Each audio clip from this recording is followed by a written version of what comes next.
সকলের মনে। এইভাবে শুভক্ষণে শুভ লগ্নে শুভ দিনে ভগবান রামচন্দ্র নররূপী নারায়ণ রাম বেশে সিংহাসনে আসীন হলেন।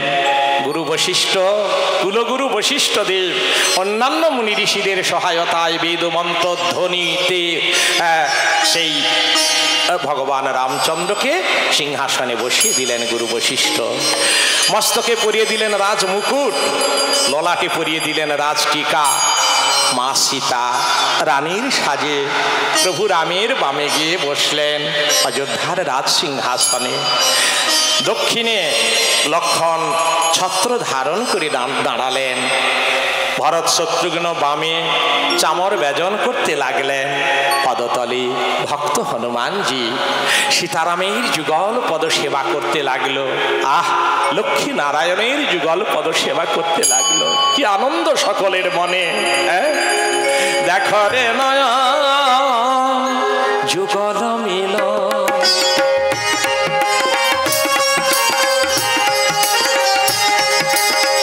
দেখো রে নয়া যুগল মিল।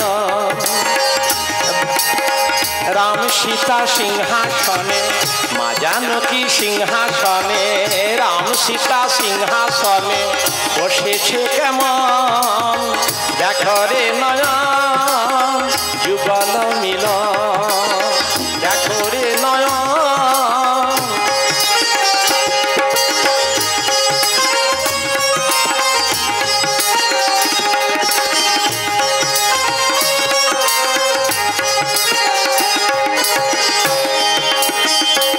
ছত্র ধরেছেন দক্ষিণে লক্ষণ, শ্বেত ছত্র ধরেছেন দক্ষিণে লক্ষণ।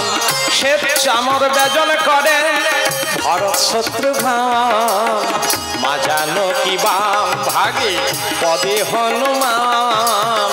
বসিয়া করিছে হনু রাম জয় গান। দেখো রে নয়ন যুগল মিলন, দেখো রে নয়ন যুগল মিলন। এই ভাবি রাম সীতা অযোধ্যায় বসেছেন। অযোধ্যার সিংহাসন আলো করি লক্ষ্মী নারায়ণ যেন স্বর্গ থেকে নেমে এসেছে বৈকুণ্ঠ হতে। সকলে সেই দৃশ্য নিষ্পলক নেত্রে ভালো কুঞ্চিত করে দর্শন করছেন। এইভাবে একদিন নয়, দুদিন নয়, প্রতিদিনই প্রত্যহ সেই দৃশ্য সবাই লক্ষ্য করছে। আনন্দে তাদের দিন অতিবাহিত হচ্ছে। কিন্তু কে জানে চিরদিন কাহারও সমান নাহি যায়। কবি নজরুল লিখে গিয়েছেন, তা অক্ষরে অক্ষরে মিলে গেল। দেখুন আজকে যে আমরা সুখে আছি, শান্তিতে আছি, কে বলতে পারে কালকে আমরা দুঃখে জর্জরিত হব না। হ্যাঁ, তাই রামের ভাগ্যে সে ঘটনা ঘটে গেল রামের জীবনে। এদিকে দেখতে দেখতে বেশ কিছুদিন অতিবাহিত হলো, আনন্দ উৎসব চলছে দিকে দিকে। রামচন্দ্র শান্তি রাজ্য প্রতিষ্ঠা করেছেন। হ্যাঁ, প্রজা দুঃখে দুঃখী, প্রজা সুখে সুখী, প্রজাগণ রামচন্দ্রকে রাজা বলে মেনে নিয়েছে। হ্যাঁ, কি আনন্দ তাদের মনে। আর এদিকে মা সীতা, মা কৌশল্যা, কৈকেয়ী, সুমিত্রা মায়েরা ছেলে রামচন্দ্রের জন্মদিন পালন করছেন। তথা ছেলে রাম শুধু নয়, রাম ভরত লক্ষণ শত্রুঘ্ন একই দিনে একই তিথিতে জন্মেছে তো, চার ভাই। হ্যাঁ, একই অংশ থেকে চারি অংশ। তো চরু অন্ন কিনা পায়সন্ন রন্ধন করে ছেলেদের খাওয়াবেন, আশীর্বাদ করবেন। আজকাল অনেক মায়েরা তাই করেন। হ্যাঁ, ছেলেদের জন্মদিন পালন করেন। তো মা কৌশল্যা যখন খাইয়ে দিচ্ছেন রামচন্দ্রকে, আশীর্বাদ করছেন দুহাত ভরে। হ্যাঁ, ওই জন্মদিনে মা সীতা পাশেই ছিলেন। মা সীতাকেও ওই চরু খাইয়ে দিলেন পায়সান্ন এবং আশীর্বাদ করলেন যে মাগো এই নাও তুমি এই পায়সান্ন আজকে রামের জন্মদিনে তুমি ভক্ষণ করো, এই নাও পায়সান্ন ভক্ষণ করো। 2 বার পায়সান্ন ভক্ষণ করিয়ে আশীর্বাদ করেছিলেন, এই পায়সান্ন ভক্ষণ করে তুমি পুত্রবতী হও, তুমি পুত্রবতী হও। এই 2 বার আশীর্বাদের প্রভাবে মায়ের কিন্তু যমজ সন্তান এসেছিল গর্ভে। কয়েক মাসের মধ্যেই মা সীতা গর্ভ সঞ্চারের অনুভব করলেন। যখন 5 মাস গর্ভবতী মা সীতার চরিত্রের সমালোচনার ঝড় বইতে লাগলো। এখনকার দিনেও এই যে আমরা এখানে রাম কীর্তন করছি, ভগবানের নাম করছি, এখানে সাধুসঙ্গ, সৎসঙ্গ, ভাগবতীয় কথা অনেক কিছু হচ্ছে, পূজা পাঠ হচ্ছে, কিছু কিছু মানুষ আছে সমাজে তারা কিন্তু এটা ভালো নজরে দেখতে পারছে না, তারা কুনজরে দেখছে, তারা সমালোচনা করছে। এরকম শ্রেণীর মানুষ সে যুগেও ছিল, এই যুগেও আছে, বেশি আর কম, ঠিক আছে? তো সেই যুগের মানুষেরা কিছু ওই পরনিন্দা পরচর্চা করে যারা ঘুরে বেড়ায়, হ্যাঁ, যারা পরের ছিদ্র অন্বেষণ করে ঘুরে বেড়ায়, মানে দোষ গুণ সব মানুষেরই আছে, ওই দোষটাই দেখে, গুণের কোনো সন্ধান তারা পায় না। তা শুনুন, তাহলে সেই ব্যক্তিগণ সমালোচনা শুরু করলো, না না না না না না, আমরা কিন্তু মেনে নিতে পারছি না, রামচন্দ্র রাজা হয়েছে ভালো, আমাদের ভালো রাজা পেয়েছি আমরা, কেমন? কিন্তু সীতা, যেই সীতাকে চুরি করে নিয়ে গেল রাক্ষস রাজ রাবণ, অনাচারী ব্যভিচারী নারী ধর্ষক, সেই রাবণ সীতাকে চুরি করে নিয়ে ভোগ করলো, নাকি 10 মাস তার ঘরে কাটিয়েছে শুনেছি, বলেছে অশোক বনে, অশোক বনে রেখেছিল না রাবণ তার পাটরানীর আসনে বসিয়েছিল, কি বা জানে। রাবণকে বধ করে রামচন্দ্র সীতাকে নিয়ে এসে দুম করে একবারে সিংহাসনে রানীর আসনে বসিয়ে দিল গা। ছি ছি ছি ছি ছি ছি, রাম কিন্তু এই কাজটা ভালো করলো না।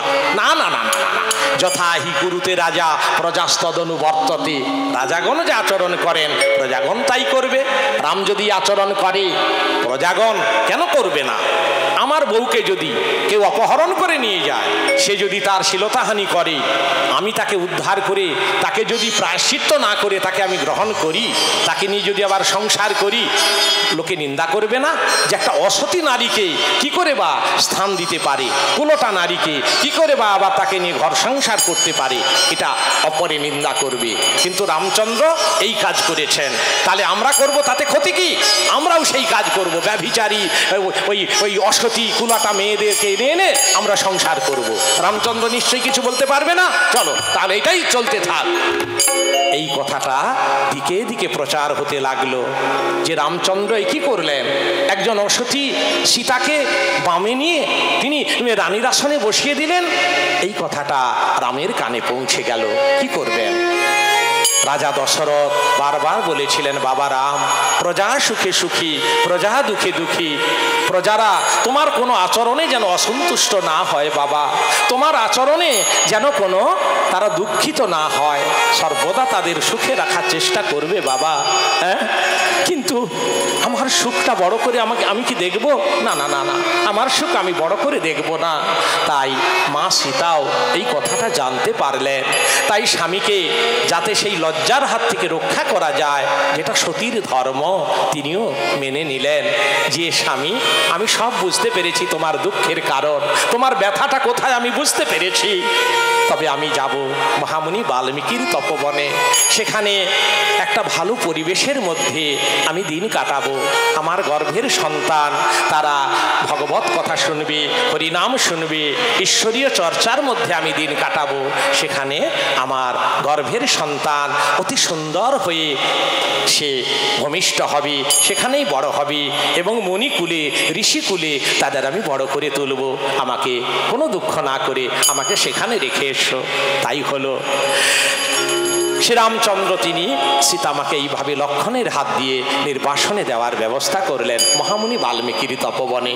সেখানে মা সীতা যমজ সন্তান প্রসব করলেন, একজনের নাম লব আর একজনের নাম কুশ। তারা শশীকলার মতো বড় হতে লাগলো। তাদের বয়স যখন ঠিক 5-7 বৎসরের মতো, মহামুনি বাল্মীকি তাদের সমস্ত শিক্ষাদানে বড় করে তুলতে লাগলেন। সঙ্গীত বিদ্যা, অস্ত্রবিদ্যা, ধনুর্বিদ্যা, যত দিব্যাস্ত্র মহামুনি বাল্মীকি বাল্মীকি সাধনার দ্বারা লাভ করেছিলেন সকল দিব্যস্ত্র সেই লবকুশকে প্রদান করতে লাগলেন। হ্যাঁ, দেখতে দেখতে তাদের বয়স 12 বছর। এদিকে রামচন্দ্র সীতাকে বনে দেওয়ার পরে রাজ্যে মহামারী দেখা দিল, রাজ্যে দুর্ভিক্ষ দেখা দিল। তাহলে দেখুন পরনিন্দা পরচর্চা করার কি ফল, কি কুফল। অন্যায়ভাবে সীতাকে এইভাবে ঘৃণার চক্ষে দেখা, আর তাদের কারণে রাজা বাধ্য হয়ে সীতাকে ত্যাগ করা, এটা লক্ষ্মী ছাড়ার কারণ, লক্ষ্মী ছাড়া হয়ে গেল এই কারণে। তাই এখানে আমাদের শিক্ষা নিতে হবে, মায়েদেরকে লক্ষ্মীর আসনে রাখতে হবে, মর্যাদা দিতে হবে, সংসারে তবে সুখ আসবে, শান্তি আসবে। তাই মায়েরা বাবাদেরকে ভালো করে রামায়ণ শোনাবেন, আপনাদের প্রতি অশ্রদ্ধা আসবে না, আপনাদের এভাবে বাড়ি থেকে বিতাড়িত করবে না, কথায় কথায় রেগে উঠবে না। মায়েদের অপমান মানে সংসারে শান্তি টুটে যাবে, একেবারে দূর হয়ে যাবে, শান্তি থাকবে না। তাই মায়েদের শ্রদ্ধা জানাতে হবে, মায়েদের সম্মানে রাখতে হবে। মায়েরা লক্ষ্মীর জাত, তাদেরকে সম্মান জানানো মানে মা লক্ষ্মীকে সম্মান করা। আর মা লক্ষ্মী যদি সন্তুষ্ট থাকেন, সংসারে সুখ আসতে অনিবার্য, সুখ অবশ্যই থাকবে। মায়েদের অপমান মানে সংসারে সুখ শান্তি থাকতে পারে না। তাই হয়েছে অযোধ্যায় ঘরে ঘরে একবারে অনাহারে দুর্ভিক্ষ মহামারী দেখা দিয়েছে। রামচন্দ্র চিন্তায় পড়লেন, গুরু বশিষ্ঠের কাছে গেলেন যে গুরুদেব, এর আমি কি করে অবসান করব, আপনি বলুন। শোনো, সীতাকে তো নির্বাসনে দিয়েছ, এই নির্বাসনে দেওয়ার কারণে লক্ষ্মী ছাড়া হয়েছে অযোধ্যাবাসী। তুমি অশ্বমেধ যজ্ঞের আয়োজন করো। গুরু বশিষ্ঠের নির্দেশে সুপ্রশস্ত সমতল ভূমি সরযূ নদীর তীরে তিনি যজ্ঞাগার নির্মাণ করলেন, অশ্বমেধ যজ্ঞ তিনি আরম্ভ করলেন। মুনি ঋষিগণ আসছেন, বেদধ্বনি উচ্চারণ করত, বেদ মন্ত্র প্রভাবে যাবতীয় অমঙ্গল দূর করছেন। কুণ্ড ঘেরিয়া মুনিগণ, কুণ্ড ঘেরিয়া মুনিগণ, কুণ্ড ঘেরিয়া মুনিগণ, বসিলেন তারা সবে, বসিলেন তারা সবে করিয়া আসন। কুণ্ড ঘেরিয়া মুনিগণ, কুণ্ড ঘেরিয়া মুনিগণ,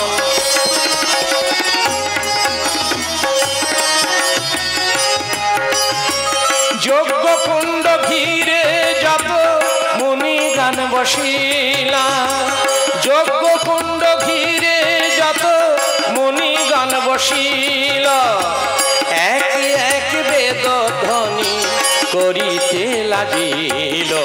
কুণ্ড ঘেরিয়া মুনিগণ, কুণ্ড ঘেরিয়া মুনিগণ,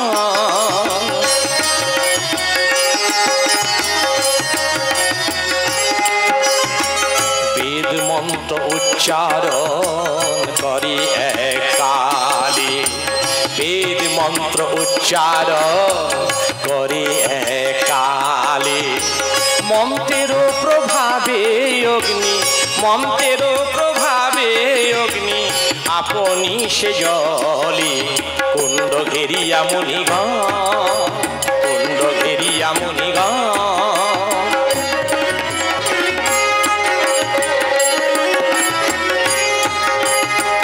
লক লক অগ্নি শিখা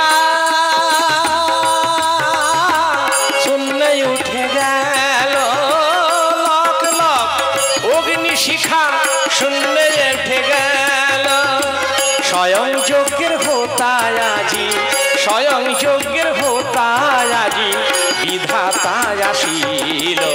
কুণ্ড ঘেরিয়া মুনিগণ, কুণ্ড ঘেরিয়া মুনিগণ, বেদধ্বনিতে যাবতীয় অমঙ্গল দূর করছেন, আহুতি প্রদান করছেন। দেখতে দেখতে প্রায় মাসখানিক অতিবাহিত হতে চলল। তখন রামচন্দ্র বিধি অনুসারে যজ্ঞাশ্ব মুক্ত করলেন। ভারতবর্ষের নানা স্থান যজ্ঞাশ্ব ভ্রমণ করে এলে তারপর দেওয়া হবে যজ্ঞের পূর্ণাহুতি। সঙ্গে গেলেন লক্ষণ শত্রুঘ্ন সেনাপতি হয়ে। অশ্বের কপালে লিখে দেওয়া হলো জয়পত্র, রাম নামে রাজা আমি অযোধ্যা নগরী, অশ্বমেধ যজ্ঞ করি আনন্দ অন্তরী। এই আমার যজ্ঞাশ্ব ভূমিবে ভারতে, যথা ইচ্ছা সেথা যাবি আপনার চিতে। বীর বংশে বীরপুত্র হও যেই জন, সেই জন মমস্য করিও ধারণ। দুর্বলের পুত্র যে বর্ষকে ধরিবে, মম হস্তে সবংশে সে নিধন হইবে। ইতি শ্রীরামচন্দ্র। যজ্ঞাশ্ব মুক্ত করলেন, আগে আগে যজ্ঞাশ্ব, পেছনে চলেছে 14,000 বলবান সৈন্য এবং লক্ষণ শত্রুঘ্ন সেনাপতি। অঙ্গবঙ্গ কলিঙ্গ যুগন্ধর কাণ্ড কুব্জ কুরুজাঙ্গল, কাশী কাঞ্চি অবন্তী মথুরা মধ্য মৎস্য দাবি প্রভৃতি প্রদেশ ভ্রমণ করছে। কোন প্রদেশের কেউ ধরতে পারল না। অবশেষে যজ্ঞাগার অভিমুখে যখন ফেরত চলেছে মহামুনি বাল্মীকির তপবনের উপর দিয়ে, আর সেখানেই মহামুনি বাল্মীকির তপবনে দুইটি মুনি বালক লব আর কুশ খেলা করে তাদের সামনে দিয়ে চলেছে। চঞ্চল নবদল ভাই দুইজন, চঞ্চল নবদল ভাই দুইজন, সীতার নয়ন মণি, সীতার নয়ন মণি, রামের নন্দ। চঞ্চল নবদল ভাই দুইজন, চঞ্চল নবদল ভাই দুইজন।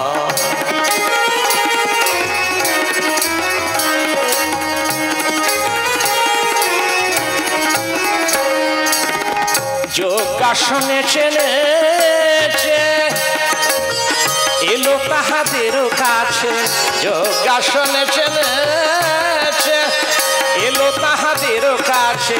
হেরিয়া সে চমকিল, হেরিয়া সে চমকিল ডাগর নয়ন। চঞ্চল নবদল ভাই দুইজন, চঞ্চল নবদল ভাই দুইজন। হঠাৎ লক্ষ্মী পড়ল সেই যজ্ঞাশ্ব। দাদা, ও দাদা, কি রে? দেখ দেখ, একটা জন্তু দেখেছিস? অনেকক্ষণ দেখেছি। ওর নাম কি বলতো দাদা? এটা হলো ঘোড়া। ঘোড়া? হ্যাঁ, সাধু কথায় বলা হয় অশ্ব। দাদা, ঘোড়া কোথায় থাকে দাদা? রাজবাড়িতে ঘোড়া থাকে, ঘোড়া পোষে, রাজারা মৃগাতে যায়, যুদ্ধ করতে যায়, তাই বুঝি? আচ্ছা দাদা, আমরা তো কোনোদিন ঘোড়ার পিঠে চড়ে আনন্দ করিনি, কেমন আনন্দ পাওয়া যায়? চল না, চল ওই ঘোড়াটা ধরি। চল, ধরবি? তবে চল চল চল। এই বলে লবকুশ ছুটে চলেছে ঘোড়া ধরবার জন্য। দাদা, ধরিস নে, ধরিস নে। কেন রে? ওই ঘোড়ার কপালে কি যেন লেখা আছে। হ্যাঁ, লেখা আছে, আমি পড়বো। হ্যাঁ, পড়ে শোনা। রাম নামে রাজা আমি অযোধ্যা নগরী, অশ্বমেধ যজ্ঞ করি আনন্দ অন্তরে। এই আমার যজ্ঞাশ্ব ভ্রমিবে ভারতে, যেথা ইচ্ছা সেথা যাবে আপনার চিতে। বীর বংশে বীর পুত্র হও যেই জন, সেই জন মমস্য করিও ধারণ। দুর্বলের পুত্র যে বাস্যকে ধরিবে, মম হস্তে সবংশে সে নিধন হইবে। ইতি শ্রীরামচন্দ্র। দাদা, সেই অযোধ্যা রাজা রামের যজ্ঞের ঘোড়া। দাদা, দাদামশাই বাল্মীকি নিমন্ত্রিত সেই যজ্ঞে সেই ঘোড়া মুক্ত করেছে বিভিন্ন প্রদেশ ভ্রমণ করে ফিরে যাবার জন্য। তবে একটা কথা ভালো লাগলো না, রামচন্দ্র বীর, এটা মানতে হবে। এই বলে একজন বীরের ক্ষেত্রে অহংকার করে লেখাটা এটা উচিত হয়নি।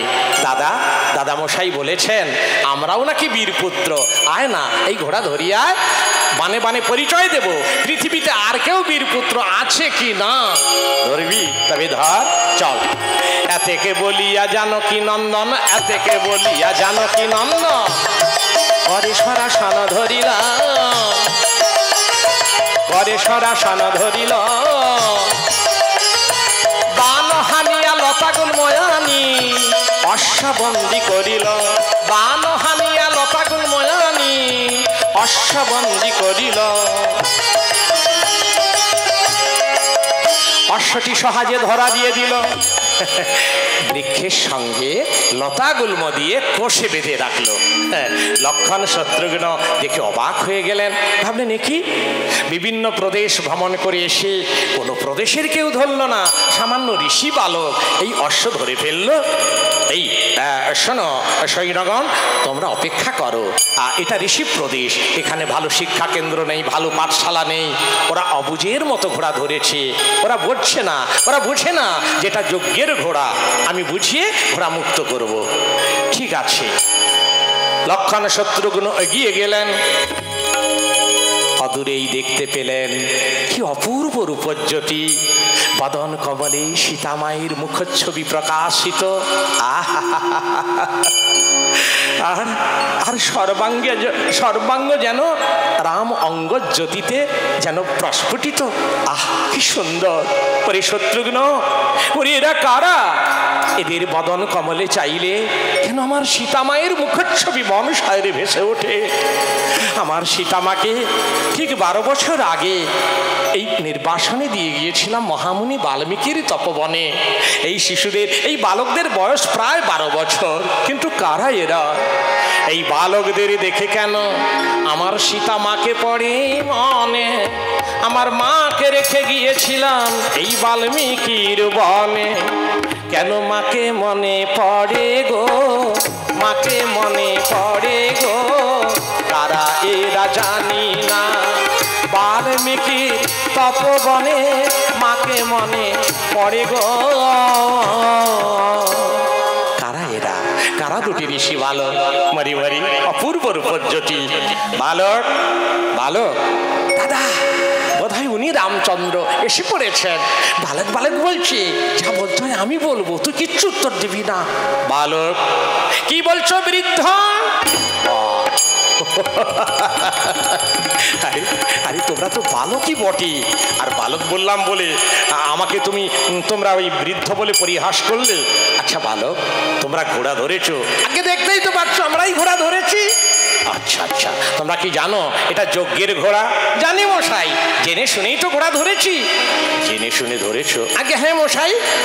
তুমি কি অযোধ্যা রাজা রাম? না, আমি রাম নই।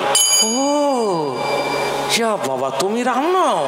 তবে যাও যাও, তোমার সে রামকেই পাঠাবে, যাও, তার সঙ্গেই বোঝাপড়া হবে। রামের সঙ্গে? হ্যাঁ গো, আমরাই তো যুদ্ধ করব। ওই কপালে লিখেছে না জয়পত্রে, যেই জন বীর বংশে বীরপুত্র হবে সেই জন ঘোড়া ধরবে। আমরা তো বীরপুত্র বলেই ঘোড়া ধরেছি। রামের সাহস থাকে, সাধ্য থাকে, আমাদের সঙ্গে যুদ্ধ করে আমাদের পরাস্ত করে অশ্বমুক্ত করে নিয়ে যাক, আমরা বিনা যুদ্ধে ছাড়বো না। ওরে বালক, ওরে দুঃসাহসী ঋষি বালক, ত্রিভুবন বিজয়ী বীর সম্রাট রাঘবের সঙ্গে করতে চাও সংগ্রাম সংকল্প? ওরে বালক, রামের সঙ্গে যুদ্ধ করবার আগে আমার সঙ্গে যুদ্ধ করে তোমাদের প্রাণ হারাতে হবে। ও তাহলে তোমার পরিচয়?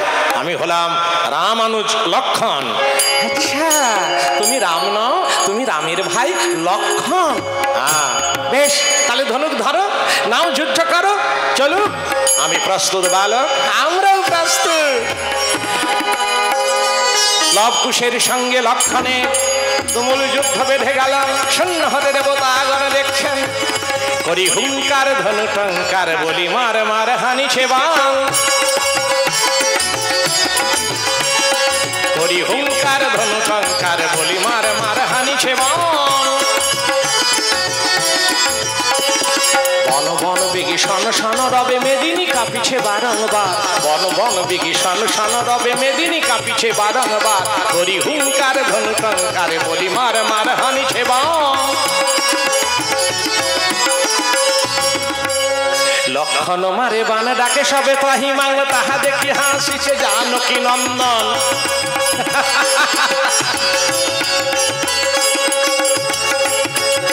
লক্ষণ মারে বান ডাকে সবে, তাহি মাংল তাহা দেখি হাসিছে জানকী নন্দন। ছুটিয়া কুশের বান করিয়া গর্জন, ছুটিয়া কুশের বান করিয়া গর্জন, সজরে কঠিন বান করে বিনাশন। কি রামানুজ, কোথায় গেল বীরত্ব তব? মন্ত্র পড়ে মারিয়েবে লতাবান, বন্দী হইয়া থাকো তপবনে।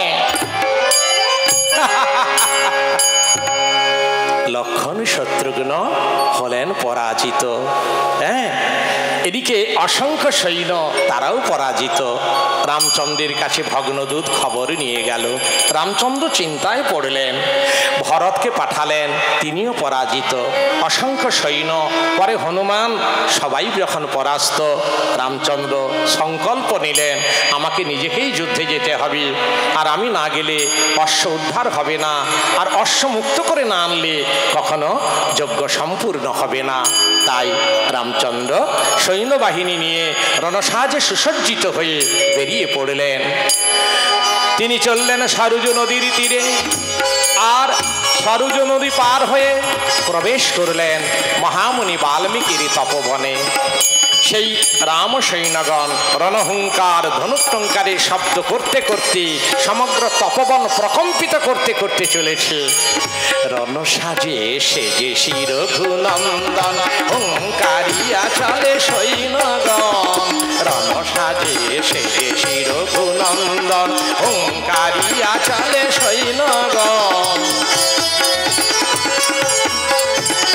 চলে রঘুমণি কাঁপিছে ধরণী, চলে রঘুমণি কাঁপিছে ধরণী, শূন্যে কাঁপিছে দেবগণ। হুঙ্কারিয়া চলে সৈন্যগণ। রণসাজে সেজে রঘুনন্দন হুঙ্কারিয়া চলে সৈন্যগণ। স্বভাব সরল কুসুম কমল, মানস চঞ্চল নব দুর্বাদল। স্বভাব সরল কুসুম কমল, মানস চঞ্চল নব দুর্বাদল। সুজনে পুরস্কার কুজনে তিরস্কার করে, সুজনে পুরস্কার কুজনে তিরস্কার। হৃদয় করিয়া পাষাণ হুঙ্কারিয়া চলে সৈন্যগণ। রণসাজে সেজে রঘুনন্দন হুঙ্কারিয়া চলে সৈন্যগণ। চলেছে রণহুঙ্কার ধনুটঙ্কার শব্দ করতে করতে সমগ্র তপবন যেন প্রকম্পিত। শব্দ শুনে স্তব্ধ হয় যত মুনিগণ। রাম সৈন্য আসে দেখ করি পলায়ন। যত মুনি ঋষিগণ তপজপ ছেড়ে দিয়ে পালিয়ে যাচ্ছে। আরে পালাও পালাও, আমাদের মধ্যে কেউ না হয় অন্যায় করেছে। বাবা রামচন্দ্র তিনি আসছেন, অযোধ্যা রাজা রাম আসছেন আমাদের সঙ্গে যুদ্ধ করবার জন্য। চল চল চল পালিয়ে যাই চল। এদিকে মহামুনি সিদ্ধ ঋষি ত্রিজট, তিষ্ঠ তিষ্ঠ তিষ্ঠ খনন তিষ্ঠ। দাঁড়াও দাঁড়াও দাঁড়াও, আরে কোথায় যাচ্ছ মুনিগণ? হ্যাঁ, রামচন্দ্রের রণহুঙ্কার ধনুটঙ্কারের শব্দের ভয়ে? আরে আমরা তো ধ্যানেই জেনেছি রামচন্দ্র সাধারণ মানব নন, উনি নররূপী নারায়ণ, বৈকুণ্ঠ অধিপতি। লীলার কারণে দুষ্টের দমন শিষ্টের পালনের জন্যে মর্যাদা পুরুষোত্তর রাম মর্যাদা মান মর্যাদা অক্ষুণ্ণ রাখার জন্য নররূপ ধারণ করেছেন। তার ভয়ে আমরা কোথায় গিয়ে লুকোবো? আমাদের সে লুকোবার জায়গা কোথায়? না না না, ছুটোছুটি না করি সেই রামের কাছে যাই। চলো রামকেই জিজ্ঞাসা করব যে তিনি কেন এইভাবে রণহুঙ্কার ধনুটঙ্কারে শব্দ করতে করতে চলেছেন। তাই চলুন ঋষিবার সেই ধ্যান ও সিদ্ধ ঋষি ত্রিজট ঋষির সঙ্গে অন্যান্য মুনি ঋষিগণ চলেছেন রাম জয়ধ্বনি দিতে দিতে। জয় জয় রঘুবীর রামচন্দ্রের জয়, জয় রঘুপতি রামচন্দ্রের জয়। জয় রঘুপতি মধুর মূরতি, রাম নামে মতি মাতনা রে। জয় রঘুপতি মধুর মূরতি, রাম নামে মতি মাতনা রে। নামের প্রভাবে সমন পালাবে, রবে না এ ভব যাতনা রে। নামের প্রভাবে সমন পালাবে, রবে না এ ভব যাতনা রে। জয় রঘুপতি মধুর মূরতি, রাম নামে মতি মাতনা রে।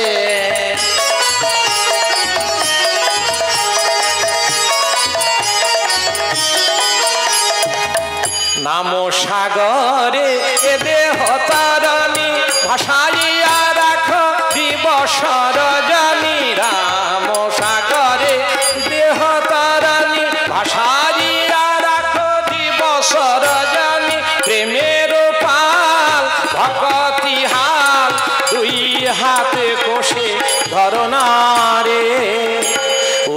মূঢ়মতি মোর কিসের ভাবনা তোর শ্রী গুরু কল্পতরু শরণারে।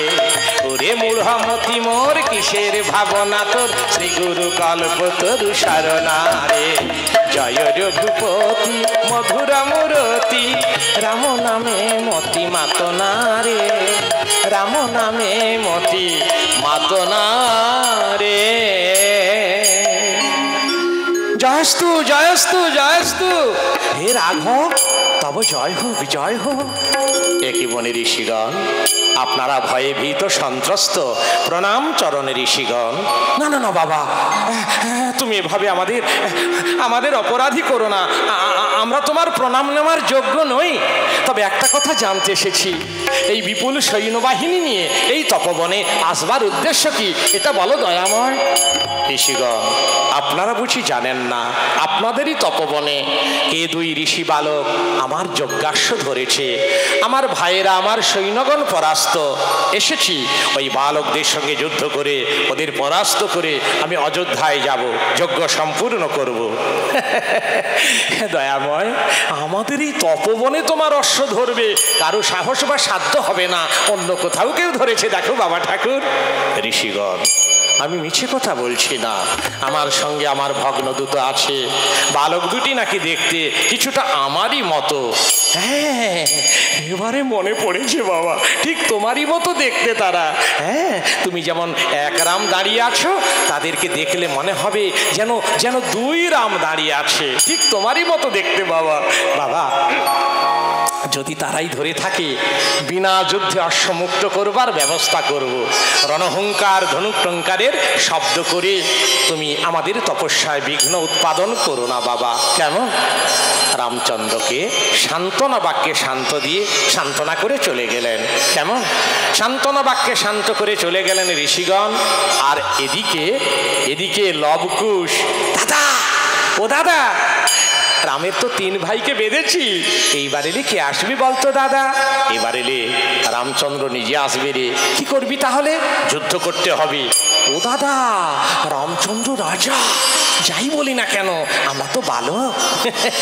ও দাদা, রামের সঙ্গে যুদ্ধ করা এটা কি উচিত হবে দাদা? হ্যাঁ, ওই যে রামের 3 ভাইকে বেঁধেছি, ভরত লক্ষণ শত্রুঘ্ন, ও কিচ্ছু নয়। শোন শোন শোন ওরে খুশি এই জানিস স্থির। শোন শোন ওরে খুশি এই জানিস স্থির। এবারে রামকে যদি বাঁধতে পারি তবে জানবো বীর। এবারে রামকে যদি ওরে খুশি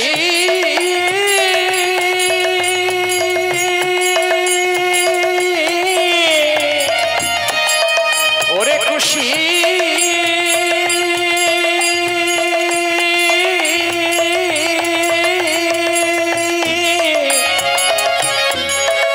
এবারে রামকে যদি বাঁধতে পারি খুশি রে।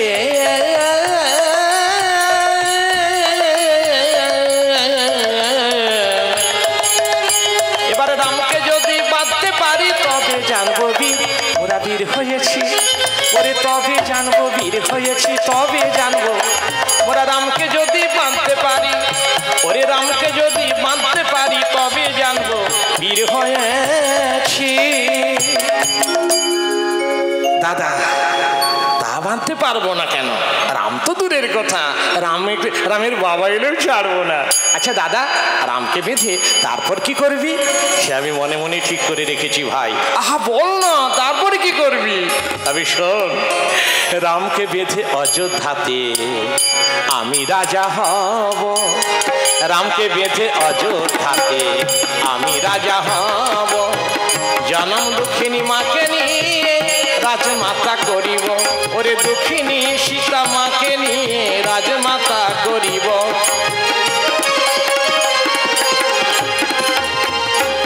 সেদিন অন্ন খাব, সেদিন অন্ন খাব।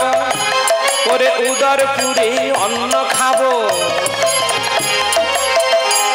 আর ফল জল খাওয়া, ওরে ফল জল খেতে হবে না রে, উদরপুরে অন্ন খাব। কি বললি? হ্যাঁ, অযোধ্যার সিংহাসনে। দাদা তুই রাজা হবি, মাকে রাজমাতা করবি, আমি কোথায় যাব দাদা? তোকে আমি আমার মন্ত্রী করে নেব ভাই। ঠিক বলেছিস, তুই যদি রাজা হোস, আমি যদি মন্ত্রী না হই, তো রাজ্য চালাবে কে? তুই তো বোকা। না না, ঠিক চালাক হয়ে যাব। আচ্ছা দাদা শোন শোন, এখন রামের সঙ্গে যুদ্ধই হলো না, আগে থেকে এই সকল পরিকল্পনা। ওই কান পেতে শোন, রণহংকার ধনুকটঙ্কারের শব্দ। হ্যাঁ হ্যাঁ হ্যাঁ, তাই তো মনে হয় এসে পড়েছে, রাম এসে পড়েছে। ওই রণহুঙ্কারের ধনুকটঙ্কারের শব্দ। দাদা চল। আমি প্রস্তুত, আমি প্রস্তুত, চল চল। নাচিয়া নাচিয়া চলে দুটি ভাই, নাচিয়া নাচিয়া চলে দুটি ভাই, ধনুর্বাণ ধরি করে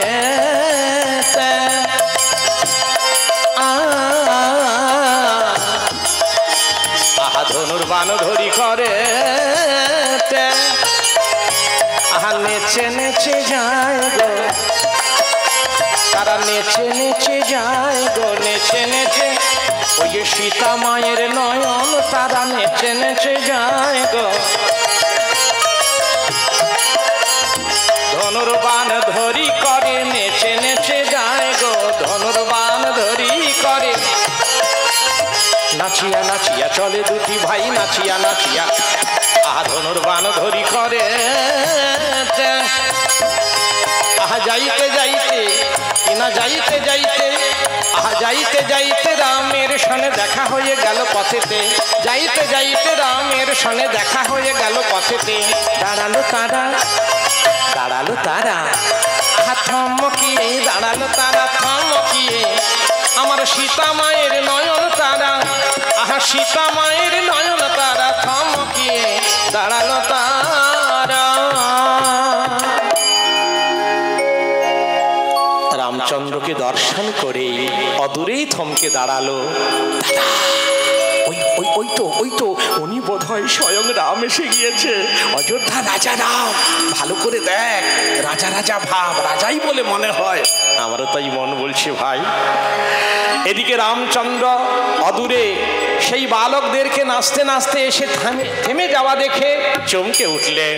মন্ত্রীবরকে ডেকে বললেন, এ কি মন্ত্রীবর, দেখো দেখো দেখো, দুটি ঋষি বালক নাচতে নাচতে নাচতে নাচতে আমার সামনে এসে দাঁড়িয়ে পড়েছে। মরি মরি, কি অপূর্ব রূপজ্যোতি। আমার মনে হয় এই দুই ঋষি বালক আমার যজ্ঞাস্য ধারণ করেছে। মস্তকে জটাকলাও, পরিধানে বলকল বসন, স্কন্ধে যজ্ঞসত্য দোদুলিত। কি সুন্দর বিধাতার কি সুনিপুণ গঠন। বিশ্বের যত রূপরাশি বিধাতা বুঝি এদেরই অঙ্গে ঠেলে দিয়েছেন। কিবা সুন্দর রূপ মনোহর, কাঞ্চন বরণ জিনিয়া। আহা কিবা সুন্দর রূপ মনোহর, কাঞ্চন বরণ জিনিয়া। করি দর্শন জুড়ায় নয়ন, করি দর্শন জুড়ায় নয়ন, অপরূপ রূপ হেরিয়া। এরা কাহার নন্দন, সেবা কোন ভাগ্যবান, কত পুণ্য করেছিল সেবা কোন ভাগ্যবান। এরা কাহার নন্দন, কারা এরা? অপূর্ব অপূর্ব রূপজ্যোতি।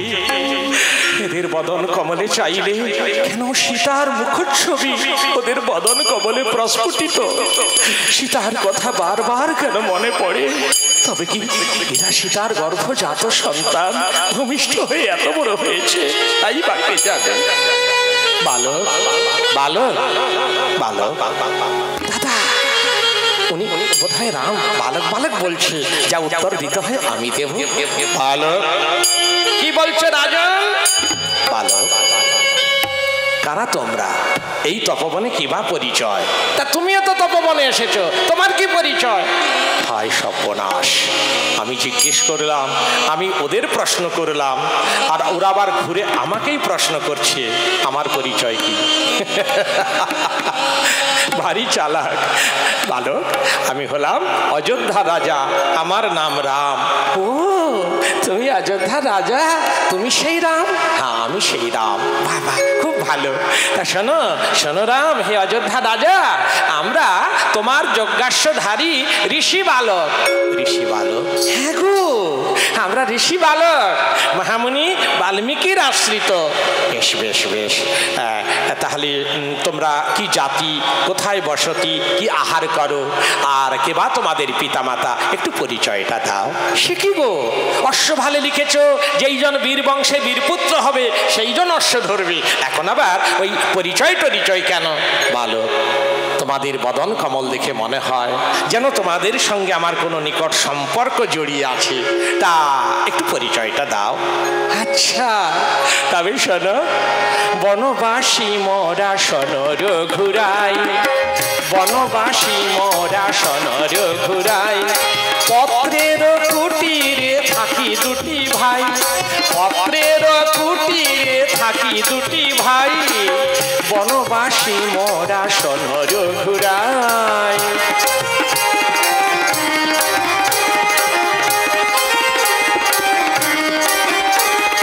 বাল্মীকির এই তপবনে বিনা যন্ত্রে মধুর তানে, বাল্মীকির এই তপবনে বিনা যন্ত্রে মধুর তানে, সেই মহর্ষির অমৃত গাথা রামায়ণ গাই,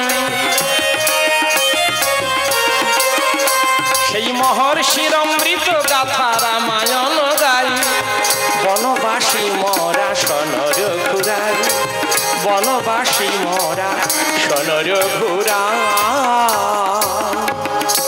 বনবাসী, বনবাসী, খুব ভালো। বনবাসী তোমরা, শোনো শোনো শোনো বালক, বেশ, তোমরা বনবাসী। আচ্ছা, তোমরা কি জাতি তা তো পরিষ্কার করে বললে না। আমাদের বেশভূষা দেখে তুমি চিনতে পারছো না আমরা কি জাতি? হ্যাঁ, মস্তকে জটাকলা, পরিধানে বলকল বসন, স্কন্ধে যজ্ঞসূত্র দোদুলিত, মনে হয় ব্রাহ্মণ বালক। তো ব্রাহ্মণ বললে ভুল হবে, কারণ তোমাদের সাজ দেখে মনে হয় ব্রাহ্মণ, কিন্তু কাজ দেখে মন বলছে না ব্রাহ্মণ বলে। এই অল্প বয়সে ব্রাহ্মণ পুত্ররা কখনো রণবিদ্যায় পারদর্শী হতে পারে না। রূপজ্যোতি রণকৌশল ক্ষত্রিয়ের দায় পরিচয়। যদি বলি তোমরা ক্ষত্রিয়, ঠিকই বলেছ, আমরা তো ক্ষত্রিয়। ক্ষত্রিয়?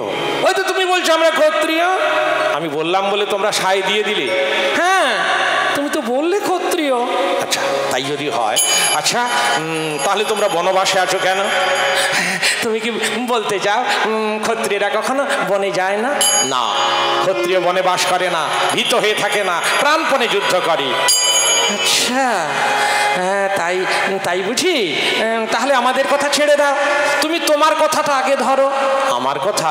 হ্যাঁ গো, তুমিও তো ক্ষত্রিয়, তা তুমি কেন বনে গিয়েছিলে? হ্যাঁ, বিলাস ব্যসন ত্যাগ করে রাজপুত্র হয়ে বনবাসে কেন গিয়েছিলে? শোনো, বলো তুমি কেন গিয়েছিলে কানন মাঝারে? বলো তুমি কেন গিয়েছিলে কানন মাঝারে? কোটিতে বাকল করে শিরে জটা ধরে, কোটিতে বাকল করে শিরে জটা ধরে, বলো তুমি কেন গিয়েছিলে কানন মাঝারে?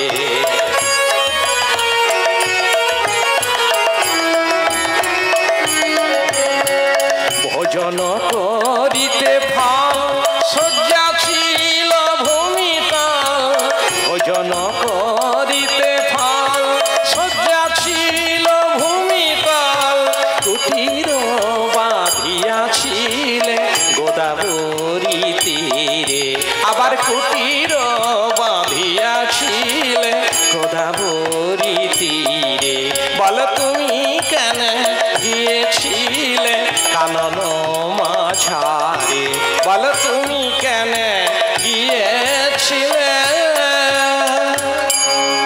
বালক, আমি বনবাসে গিয়েছিলাম, সে তো পিতৃসত্য পালনের জন্য।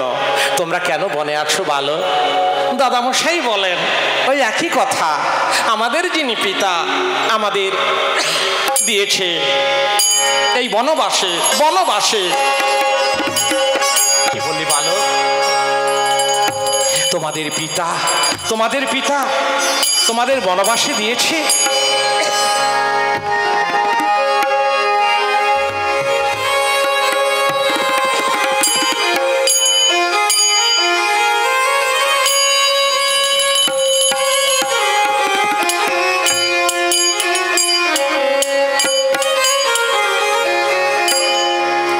বালক, যেই পিতা এমনি ভাবে পুত্রদের বনবাসে দেয় তাকে কখনো তার কখনো প্রশংসা করা চলে না। তোমাদের পিতাকে, এমন নির্মম নিষ্ঠুর পিতা যেই সদ্য ফোটা গোলাপ দুটিকে নির্বাসনে দেয় তাকে বলতে হয়